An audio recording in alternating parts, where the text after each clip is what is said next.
안녕하셨습니까, 성도 여러분. 예, 이 날씨가 따끈따끈해지니까 캘리포니아 날씨 같아서 좋습니다. 저는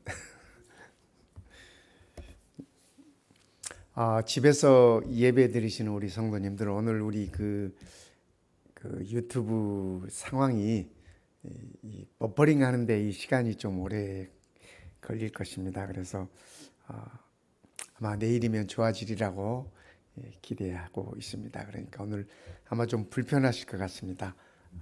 그래서 그걸 양해해 주시길 바랍니다. 늘 이 기계라는 것이 항상 예상치 못할 때 또 이렇게 가끔 문제를 이야기시키기도 합니다. 아마 오늘 집에서 예배 드리시는 분들 좀 인내하시고 또 그렇게 예배 드려 주시기를 부탁을 드리겠습니다. 오늘 우리가 공부할 내용은 오늘 우리 찬미의 506장에 있는 찬미입니다. 나는 갈 길 모르니. 네, 제가 이렇게 찬미를 보니까 여기 이 찬미 밑에 시편 35편 5절이라고 적혀 있어요. 근데 이거 미스프린트입니다. 제가 이렇게 찾아보니까 시편 35편이 아니라 시편 37편입니다. 그래서 아마 이걸 기획하시는 분들이, 우리 찬미가 작업하시는 분들이 이렇게 미스프린트 한 것 같습니다. 오늘 우리들에게 이 아름다운 찬양 시를 주신 분은 에드워드 호퍼 목사님이십니다. 이분은 전형적인 뉴욕 분이십니다. 뉴욕에서 태어나서 거기서 자라고 뉴욕에서 공부하고, 우리가 이런 분을 뉴요커라고 부르지 않습니까? 네. 이분 에드워드 호퍼 목사님이 그렇습니다. 그래서 공부 마친 후에 뉴욕에서 거의 평생을 사역하시고 그러시다가 이 노년에 그 사역 장소를 옮기셨습니다. 뉴욕 항구가 있는 쪽으로 이렇게 나가셔서 거기서 바다와 육지 교회라는 교회를 이렇게 설립하시고, 노년에 거기서 이 교회를 설립하시고 약 한 10여 년, 10년 정도 그분 돌아가실 때까지 거기서 사역을 하셨습니다. 그래서 이 바닷가에 교회를 짓고 거기서 사역하실 때 주로 그 사역 대상들은 선원들이었다고 합니다. 그래서 이 멀리 배를 타고 나가는 외양 선원들도 있고, 또 가까운 바다에서 이렇게 배를 타는 내양 선원들도 있고, 그래서 이 선원들을 이렇게 섬기고 또 목양하면서 이 호프 목사님께서 느껴지는 것들이 참 많았다고 합니다. 왜냐하면 선원들과 얘기를 해보면은 그 다 베테랑 선원들인데도 바다에 대한 두려움, 공포, 이런 것들이 늘 그들의 삶을 이렇게 지배하고 있고, 또 항해 나갔다가 예기치 않은 폭풍우를 만날 때가 있고, 요즘이야 그래도 많이 이렇게 발달해 가지고 어느 정도 예측하지 않습니까? 근데 이 목사님이 사시던 19세기 이때만 해도 이 바다를 예측한다는 거 아주 쉽지 않은 일이었다고 합니다. 그래서 예기치 않게 이렇게 폭풍을 만나고 그런 어려움들이 참 많았답니다. 특별히 밤중에 폭풍우를 만나면 그 두려움이 참 대단한 이 두려움이었다고 합니다. 마치 목숨을 건 항해처럼. 그래서 그런 이야기들을 이 선원들에게 많이 듣고 또 그들의 삶을 바라보면서 이 목사님이 시를 쓰기 시작했습니다. 그 시가 오늘 우리가 506장 찬미에서 볼 수 있는 이 시입니다. 그런데 이 시를 우리 호퍼 목사님께서 선원지라고 하는 선원들을 위한 잡지가 있는데, 그 선원지라는 곳에 본인의 이름을 밝히지 않고 익명으로 이 시를 거기다 올리셨습니다. 그래서 이 시가 누구의 시인지 사람들이 대부분 알지 못했는데, 이 허퍼 목사님께서 이 시편 37편 5절과 6절의 이 말씀을 근거로 해서 그리고 선원들의 이야기를 들으면서 지은 시가 바로 이 나는 갈 길 모르니라는 이 시인데, 너의 길을 여호와께 맡기라. 저를 의지하면 저가 이루시고 내 의를 빛같이 나타내시며 너의 공의를 정오의 빛같이 하시리라. 는 이 말씀을 기억하면서 선원들에게 어떻게 하면 용기를 줄 수 있을까? 어떻게 하면 위로를 줄 수 있을까? 그런 마음으로 이 시를 이렇게 쓰셨다고 합니다. 이 시에 곡을 붙이신 분은 존 에드거 골드 목사님이십니다. 이 골드십니다. 근데 이분도 역시 뉴요커이세요. 뉴욕의 선장의 아들로 태어나가지고 뉴욕에서 악기점을 운영하면서 많은 그 찬송의 곡들을 붙였습니다. 그래서 이분이 많은 작곡을 하시고 그러셨는데, 허퍼 목사님께서 이 시를 지은 것이 어떻게 알려졌는가? 1888년에 이 허퍼 목사님께서 서재에서 이 찬송시를 쓰다가 그분이 이렇게 돌아가셨습니다. 그래서 서재에서 책상에 앉은 채로 이렇게 찬송시를 쓰다가 돌아가셨는데, 그때 이분이 그 선원들을 대상으로 사역을 많이 하셨기 때문에 그분을 존경하고 그분을 이렇게 가까이서 이렇게 지냈던 성도들이 이분 이제 돌아가셨다는 소식에 의해서 집에 와서 서재를 보는데, 책상 위에 많이 널려 있는 이 찬송 시들이 있는데, 그 중에 나는 갈 길 모르니라고 하는 이 찬송 시가 이분이 직접 쓰셔서 거기 있는 것을 보고 그제서야 그들이 늘 부르던 그 찬송이 바로 하퍼 목사님께서 작시를 하신 바로 그 찬송이었구나 하고 그들이 깨닫게 되고 더욱 감격하게 되고, 그 후로 이 찬양은 더 많은 사랑을 받게 되는 그런 찬양이었다고 합니다. 1절의 가사는 이렇습니다. 나는 갈 길을 모르니 주여 인도하소서. 선원들이 바다에서 폭풍우를 만나거나 항해 어려움을 겪을 때 가장 큰 두려움은 이 배를 어디로 이 항해를 해야 될지, 그 두려움이 정말 큰 것이었다고 합니다. 그래서 하프 목사님은 이렇게 노랫말을 쓰신 거예요. 어디 가야 좋을지 나를 인도하소서. 어디 가야 좋을지 나를 인도하소서. 그래서 이 목사님은 그 선원들에게 정말 어려움을 당하고 항해 어려움을 당할 때 아무것 의지할 수 없는 이들에게 오직 하나님을 의지하라고, 그렇게 해서 힘을 주고 용기를 주고 위로를 줄 수 있기를 그분은 바라셨다고 합니다. 너의 길을 여호와께 맡기라. 저를 의지하면 저가 이루시고. 이 밤의 캄캄한 바다에서 앞을 분간할 수 없을 그런 상황에서, 정말 그 누구도 의지할 수 없는 그런 상황에서 여호와 하나님을 의지하라고 그분은 이 찬송시를 쓰신 것입니다. 그렇게 되면 너의 의를 빛같이 나타내시고 너의 공의를 정오의 빛같이 하시리라는 이 말씀을, 약속의 근거의 말씀을 두고 이분은 이 시를 쓰셨다고 합니다. 이스라엘 백성들이 광야에서, 그죠? 이집트에서 나와가지고 광야를 나갈 때 40년 광야 생활을 했습니다. 참 모세는 어디로 가야 할지 알지 못하고 하나님께서 인도하심 따라서 이 광야에 들어섰습니다. 이 40년 동안에 너의 의복이 헤어지지 아니하였고 너의 발이 부르트지 아니하였느니라. 여러분, 이게 가능합니까? 그렇죠? 40년 동안 의복이 헤어지지 아니하고, 또 이 40년 광야를 지나는 이 긴 여정은 그들이 다 걸어가는 여정입니다. 걸어가는 여정. 그런데도 발이 부르트지 아니하였다. 하나님의 특별하신 보호와 인도하셨음을 우리는 알 수 있습니다.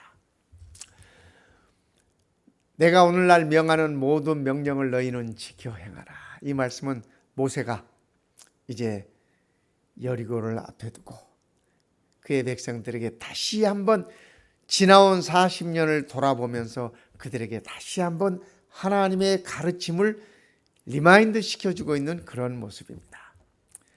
내가 오늘날 명하는 모든 명령을 너희는 지켜 행하라.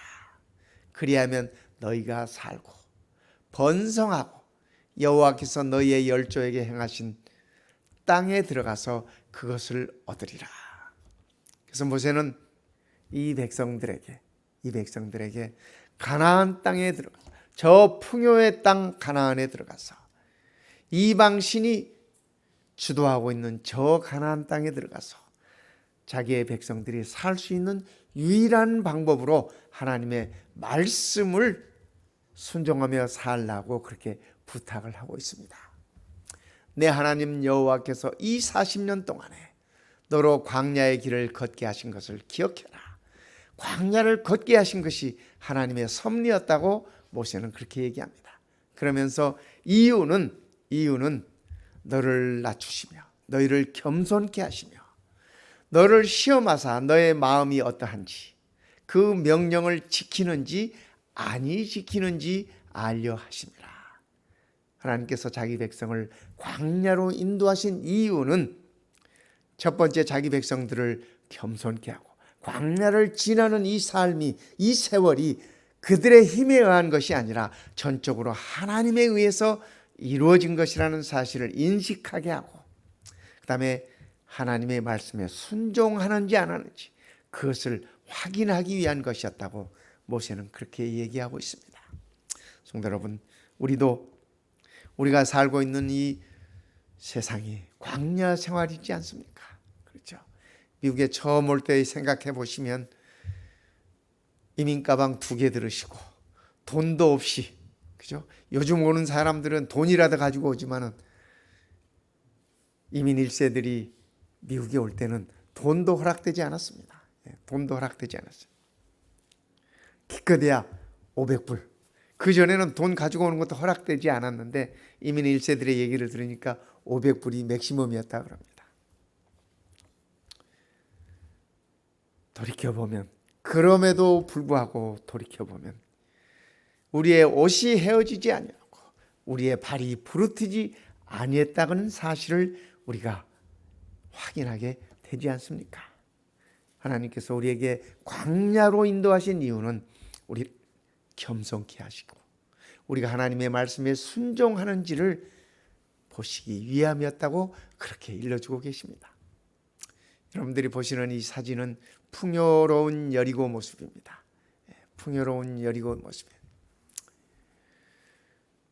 여호수아는 여리고 성에 들어가서 가나안 땅에 들어가서 자기 백성들에게 이렇게 얘기합니다. 오직 너희는 마음을 강하게 하고 극히 담대히 하여 나의 종 모세가 너희에게 명한 율법을 다 지켜 행하고. 여호수아는 이미 모세가 떠난 여호수아가 느꼈던 그 어깨에 느꼈던 부담감이 얼마나 컸겠습니까? 자기 백성을, 모세가 인도하였던 그 백성을 자기가 이어서 인도해야 되는 그 사실이 얼마나 부담이 컸겠습니까? 그래서 여호수아는 맨 처음 자기 백성들에게 모세가 저 요단강 저편에서 일러 주었던 그 말씀을 다시 한번 확인시키시는 겁니다. 다시 한번 리마인드 시켜주는 것입니다. 그래서 그 말씀을 기억하라고. 모세가 너희에게 명한 율법을 다 지켜 행하고 좌로나 우로나 치우치지 말라. 그리하면 어디로 가든지 형통하리니. 여호수아는 모세가 들려주었던 그 말씀을 기억하는 것입니다. 그러면서 자기 백성들에게도 요단강 건너편에서 모세가 일러주었던 그 말씀들을 기억하자라고 그렇게 얘기합니다. 이 율법책을 너희 입에서 떠나지 말게 하며. 여호수아가 말하는 율법책이라고 하는 것은 하나님께서 일러주셨던 그분의 말씀입니다. 밤낮으로 그것을 묵상하여 그 가운데 기록한 대로 다 지켜 행하라. 그리하면 너의 길이 평탄하게 될 것이라. 너희가 형통하리라. 성도 여러분, 저는 이 말씀이 오늘 우리에게도 똑같이 적용되는 말씀이라고 그렇게 생각합니다. 현대인들이 많이 생각하기를 성공하기를 원하지 않습니까? 그렇죠? 여기 형통하리라는 말은 요즘 말로 하면 성공한다는 얘기입니다. success. 그렇죠? 우리가 하나님의 말씀에 순종할 때 우리는 우리의 믿음 생활에 있어서 성공할 것이라는 약속입니다. 이 말씀은 세상적인 부여로움이나 세상적인 어떤 권력이나 세상적인 어떤 것들을 추구하는 말씀이 아니라 하나님의 백성들이 하나님의 말씀에 순종할 때 끝내는 성공하게 되리라는 말씀을 우리들에게 일러주고 있는 것입니다.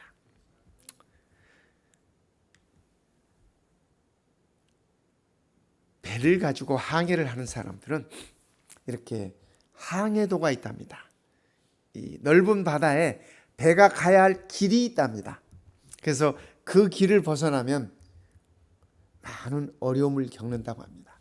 그래서 태평양이나 대서양을 건너는 대부분의 모든 배들이 그 바다 길을 따라서 그들이 항해를 해야 된다고 합니다.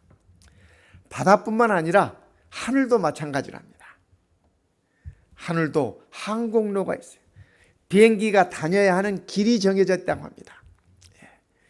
큰 비행기는 고도가 몇이고 중간 비행기는 고도가 얼마고 소형 비행기는 고도가 다 고도도 높이도 정해졌을 뿐 아니라 그들이 가야 할 항로가 정해져 있다고 합니다.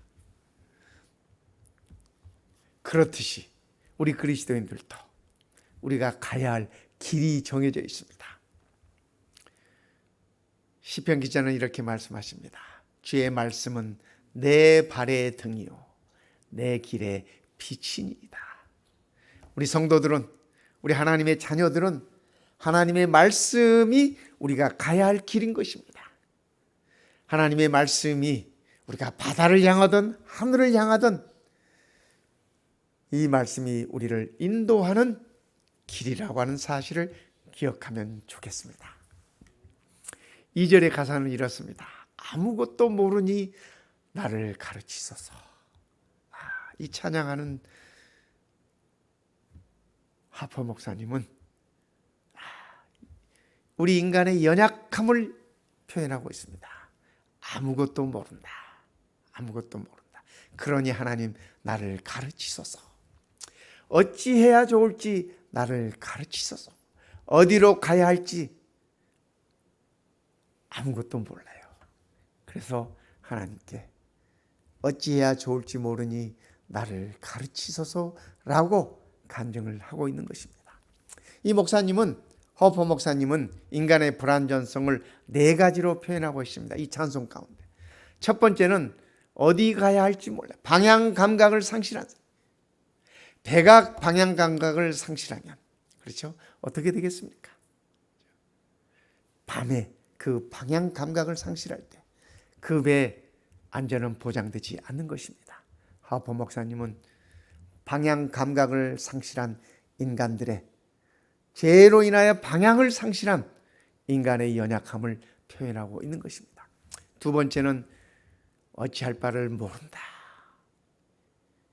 이 무지한 것에 대한 인간의 연약성을 얘기하고, 세 번째는 어린아이 같은 유약한 모습을 얘기하고 있습니다. 그리고 네 번째는 위로할 자 없는 영적인 고독을 얘기하고 있습니다. 하퍼 목사님께서 이 찬송지를 지을 때에는 4절까지 지으셨어요. 4절까지 지으셨어요. 그런데 우리 시조사에서는 왜 이 506장의 4절을 뺐는지 모르겠어요. 우리 찬미에는 없어요. 4절이 없어요. 그래서 저는 참 이 찬송을 보면서 이것 또한 불만이었습니다. 네, 이것 또한 불만이었어요. 그러니까 원 작사자는, 그죠? 1절부터 4절까지 이 노랫말을 쓸 때는 그분의 이 의도가 있고, 그죠? 그분의 기획이 있었습니다. 근데 우리는 이 4절을 여기서 빼놨어요. 나중에 우리 이 4절 가사까지도 일러드리겠습니다. 영적으로 외로운 자들이 나는 슬프오니, 영적으로 위로해달라고 하는 것이 4절이에요. 어쩌면 이 찬송에 있어서 4절은 그 결론 같은 그러한 이 노랫말이에요. 그런데 우리 찬미가에는 빠져 있어서 무척 그것이 아쉬웠습니다. 다윗은 이렇게 노래합니다. 나의 힘이 되신 여호와여, 내가 주를 사랑하나이다. 여호와는 나의 반석이시오, 나의 요새시오, 나를 건지시는 자시오. 나의 하나님이시오, 나의 피할 바이시오, 나의 방패시오, 나의 구원의 뿌리시오, 나의 산성이시로다. 여기 구원의 뿌리라는 말이 나오지 않습니까? 이 구원의 뿔은 뭐냐면 범죄자가 성소에 들어가서 제단에 있는 뿔을 잡으면 그를 처벌하지 않도록 하나님께서 그렇게 일러주셨습니다. 그래서 구약 성경에 보면은 이 큰 범죄자가 성소에 들어가서 그 구원의 뿔을, 제단의 뿔을 붙잡고 살아나는 모습들을 우리가 또한 보는 것입니다. 또 산성, 그죠? 산에 높이 서 있는 이 산성이야말로 전쟁에서 가장 안전한 성이기도 합니다. 우리 하나님의 모든 우리를 구원하시고 우리를 인도하시고 우리의 안전을 보장하시는 하나님을 다윗은 이렇게 묘사했습니다.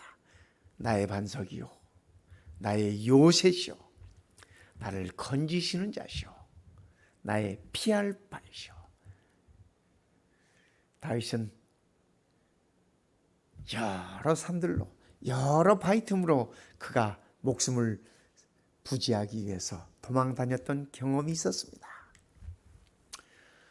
그러게 호퍼 목사님의 간절한 기도가 1절에서는 나를 인도하소서 이렇게 찬양합니다. 2절에서는 나를 가르치소서, 3절에는 나를 도와주소서, 그리고 4절에는 나를 위로해 달라고 그렇게 찬양하고 있습니다. 하퍼 목사님의 간절한 기도임을 우리는 알 수 있습니다. 우리도 이런 마음으로 이 찬양을 부를 수 있으면 좋겠습니다. 마음의 경영은 사람에게 있어도 말의 응답은 여호와께로서 나느니라.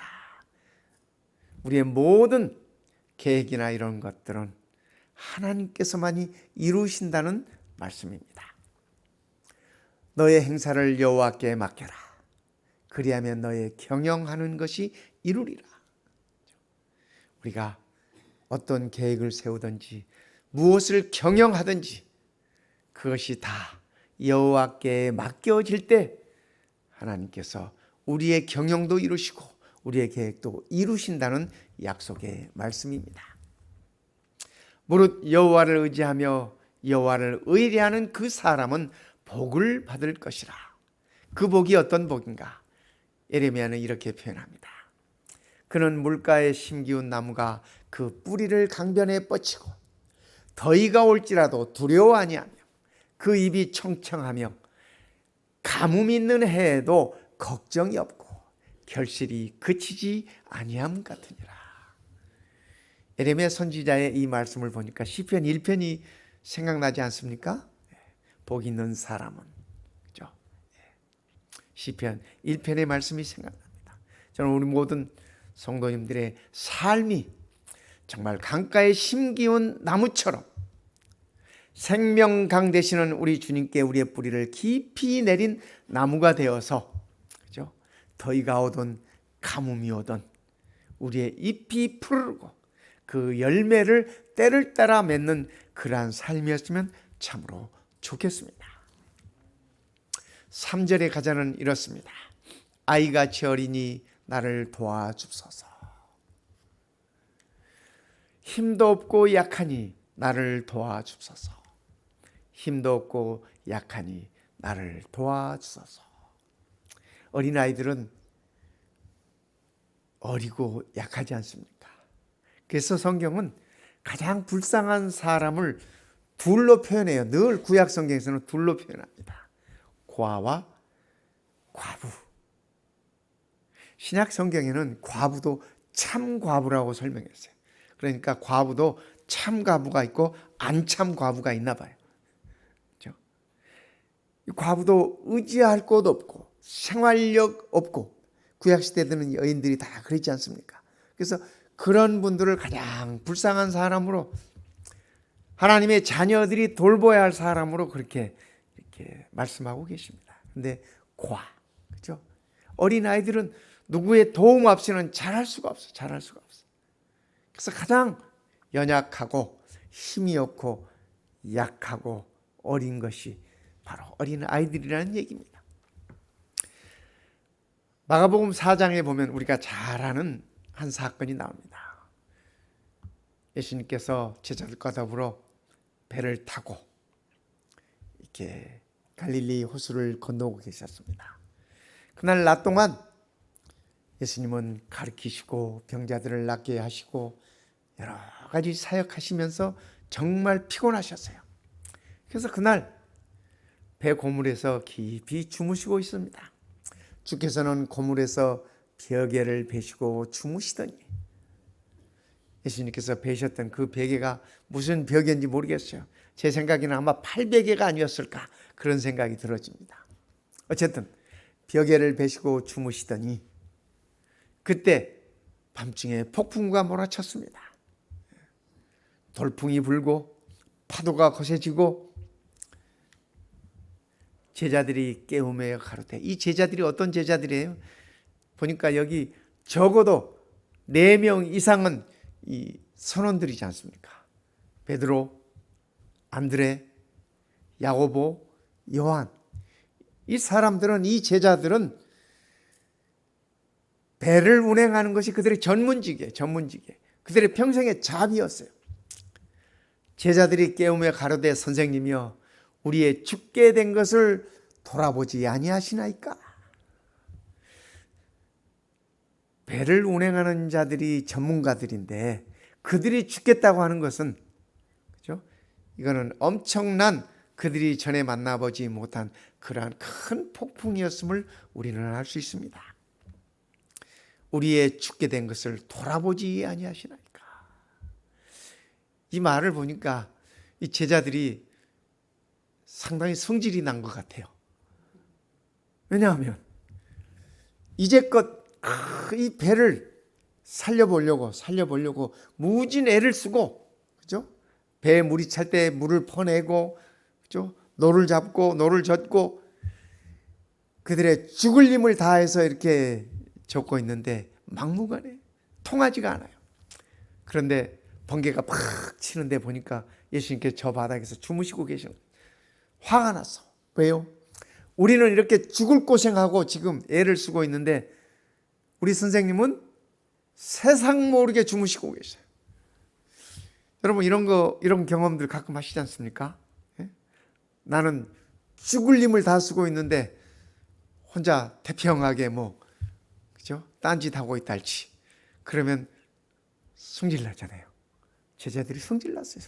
그래서 우리의 죽게 된 것을 돌아보지 아니하십니까? 아마 소리를 꽉 지르신 것 같아요. 예수님께서 깨어나셨습니다.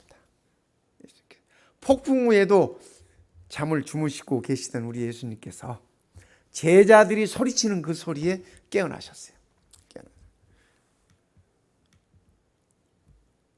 이에 제자들에게 이르시되 어찌하여 이렇게 무서워하느냐? 너희가 어찌 믿음이 없느냐 하시니. 이 말씀은 예수님께서 바다의 폭풍을 잠잠케 하신 다음에 모든 것을 다 평정하게 해두신 다음에 그때 하신 말씀입니다. 이제 제자들도 이제는 제정신이 돌아왔죠. 그죠? 바다도 잔잔해졌고, 그죠? 제정신이 돌아왔어요. 예수님께서 왜 이렇게 무서워하느냐? 이 말씀은 무슨 말씀이냐면, 내가 이 배에 함께 있었는데, 내가 너희와 함께 있는데 왜 그렇게 무서워했느냐? 너희들이 참 나에 대한 믿음이 없구나. 그 말씀. 성도 여러분, 오늘 우리도 살아가면서 내가 죽겠구나 싶을 때, 내가 죽겠다 싶을 때 우리 주님을 향한 우리의 믿음을 한번 돌아보십시다. 우리 주님께서 말씀하셔요. 어찌하여 왜 그렇게 무서워하느냐? 나에 대한 믿음이 없구나. 그렇게 말씀하시는 것입니다. 성도 여러분, 내가 죽겠다 싶을 때 우리 주님 잊지 마십시다. 우리 주님 바라보십시다. 주님이 내 삶 속에, 나의 인생의 배에 함께 계시다고 하는 사실을 기억하십시다. 이 곤충학사 찰스 코우만의 고백이 있습니다.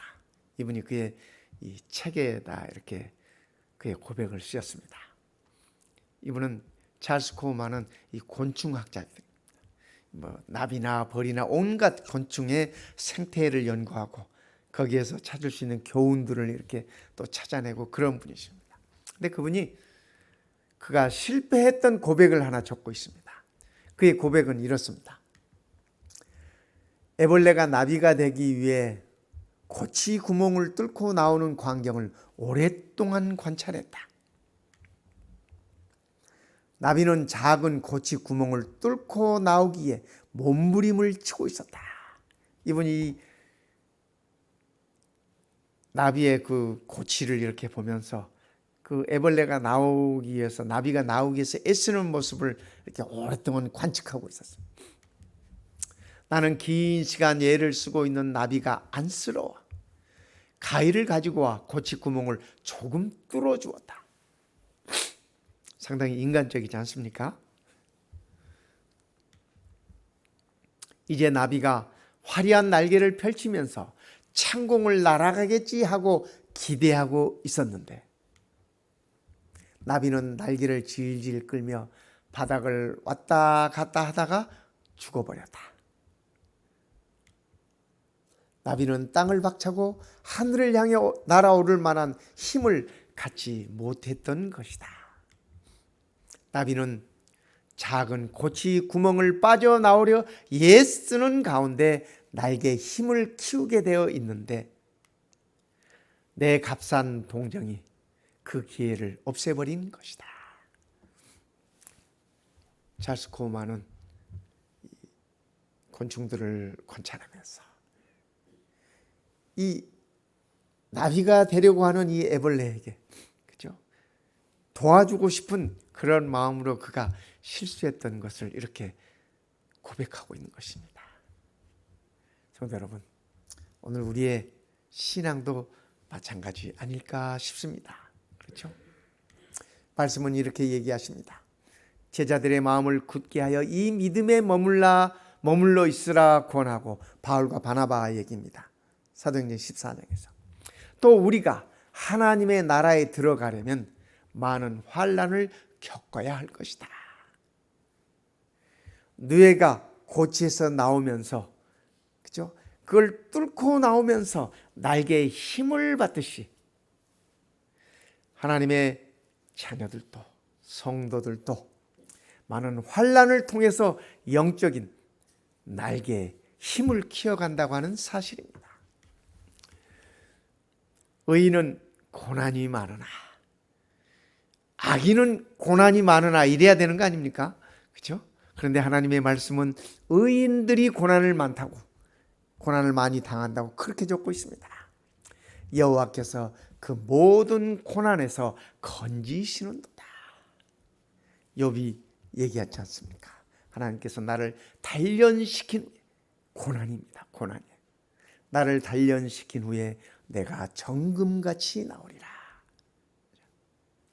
의인은 고난이 많으나, 이 많은 고난에서 하나님께서 우리를 단련시키시고 우리를 구원하신다고 그렇게 하나님의 말씀은 우리들에게 일러주고 있습니다. 이것을 너희에게 이름은 우리 주님의 말씀입니다. 너희로 내 안에서, 주님 안에서 평안을 누리게 하려 함이라. 우리 주님은 우리가 주님 안에서 평안을 누리기를 원하십니다. 주님과 함께 있는 배 안에서 두려워 떨던 제자들의 모습이 아니라 우리의 인생 항로에서 주님과 안에서 우리가 평안을 누리기를 주께서는 원하신다는 말씀입니다. 그러시면서 하시는 말씀이 세상에서는 너희가 환난을 당하나 담대해라. 성도 여러분, 세상에서 하나님의 자녀들에게, 우리들에게 반드시 환난이 있음을 일러주고 깨우치고 주고 계심을 기억하십시다. 내가 세상을 이기었노라 하시니라. 우리 주님께서 세상을 이기셨기에 우리가 환난을 당하지만은 담대하라고 이렇게 말씀해 주고 계십니다. 그러니까 우리는 끝내는 이긴다는 말씀입니다. 승리한다는 말씀입니다. 4절의 가사가 이렇습니다. 마음이 심히 슬프니. 이 세상을 살아가면서 바다 같은 이 인생의 항해를 하는 우리들에게 있어서 이 호포 목사님은 마음이 심히 슬펐어요. 그러게 하나님 나를 위로해 달라고 그렇게 찬양하는 것입니다. 의지 없이 다니니 나를 위로하소서. 항해길에 폭풍우 가운데 험한 파도 가운데 의지할 곳 없는 우리 인생, 호포 목사님은 하나님을 향하여 나를 위로해 달라고 그렇게 기도하는 것입니다. 의지 없이 다니니 나를 위로하소서. 성도 여러분, 오늘 우리도 우리 하나님께 이런 찬양과 이런 기도를 드리십시다. 때로는 우리의 마음이 슬프고, 때로는 우리의 마음이 두렵고, 때로는 우리의 마음이 어디로 가야 할지를 모르지만은, 그러나 우리를 위로하시고 우리를 인도하시고 우리를 구원하시는 우리 하나님이 계심을 기억하십시다. 이제 우리가 이 찬양을 들으시면서, 이 찬양에는 일부러 노래 가사를 적지 않았습니다. 왜냐하면 우리 성도님께서 노래를 들으시면서 이 노랫말을 묵상하시면서 우리 여호와 하나님을 기억하고 그분을 의지함으로 오늘 안식에 하늘의 평안이 우리 모든 성도님들에게 임하기를 바라는 마음에서 그렇습니다.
기도하겠습니다.